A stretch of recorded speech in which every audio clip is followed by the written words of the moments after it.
I'm Duan. Welcome to PD Tech for another professional guide. And I'm Peter. We combine 40 years of industry experience with modern tech to keep your business moving.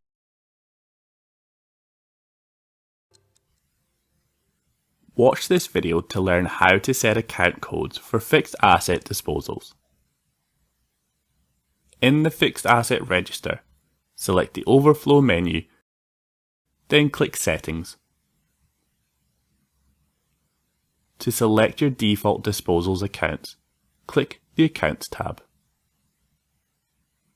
Remember to check your chart of accounts has all the codes needed so they're available for you to choose from. Select your default account for capital gain on disposal using the drop-down list. Type the chart of account name or code to find it in the list. For this example, we'll choose 222 Profit Loss on Sale of Non-Current Asset. Continue to select the codes for the other two fields.